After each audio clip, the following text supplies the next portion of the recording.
নিজের অপকর্ম ঢাকতে স্কুল ছাত্রীর বেশে পালিয়েছিলেন সেই গৃহকর্মী আয়েশা। এমনকি ধরা না পড়তে বিভিন্ন কৌশলে বারবার অবস্থানও বদলেছিলেন তিনি। কিন্তু কথায় আছে, চোরের 10 দিন আর গেরস্তের 1 দিন। তাই ঘটনার 48 ঘন্টার মধ্যেই পুলিশের কাছে ধরা পড়ে যান সেই আয়েশা। এমনকি তার স্বামীকেও আটক করা হয়েছে এ ঘটনায়। তবে ধরা পড়তেই তার বর্ণনায় উঠে আসে এই নৃশংস হত্যাকাণ্ডের চাঞ্চল্যকর কারণ। আর তাতে যেন রীতিমতো শিউরে উঠেছে পুলিশও। স্বামীর সহযোগিতায় এমন কাণ্ড ঘটালেও সেই স্বামীর দেয়া তথ্যেই ঘটনার 48 ঘন্টার মধ্যে পুলিশের হাতে ধরা পড়েন এ তরুণী।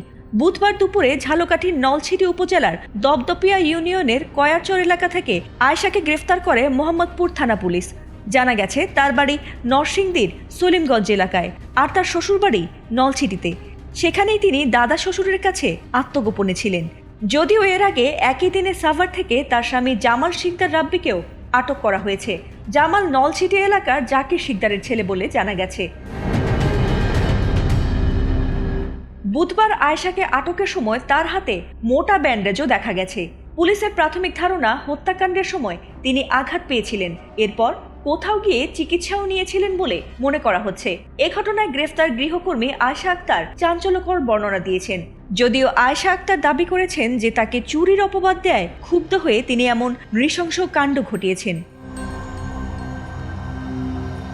তবে আয়েশার দাবি নাকচ করে প্রাথমিক জিজ্ঞাসাবাদের বরাতে পুলিশ জানিয়েছে, ঘটনার দিন বাসার মালামাল চুরি করার সময় লায়লা আফরোজের কাছে ধরা পড়ে আয়েশা। এক পর্যায়ে লায়লা তাকে আটক করে পুলিশে ফোন দিতে গেলে আয়েশা ধারালো ছুরি দিয়ে উপর্যুপুরি আঘাত করে তাকে হত্যা করে। এদিকে মায়ের চিৎকার শুনে ঘুম থেকে উঠে মেয়ে দৌড়ে ড্রয়িং রুমে এসে মাকে রক্তাক্ত অবস্থায় দেখতে পেলে ওই সময় আয়েশা তাকেও ধারালো ছুরি দিয়ে উপর্যুপুরি আঘাত করে হত্যা করে। এরপর তার স্কুল ড্রেস পরে পালিয়ে যায়। আর হত্যাকাণ্ডের পর তাকে পালাতে সহযোগিতা করেছে তার স্বামী রাব্বি। গ্রেফতারের সময় আয়েশার কাছ থেকে 6 ভরি স্বর্ণ, একটি ল্যাপটপ এবং একটি মোবাইল ফোন ও হত্যায় ব্যবহৃত ধারালো ছুরি উদ্ধার করেছে পুলিশ। তবে এখানেই শেষ নয়।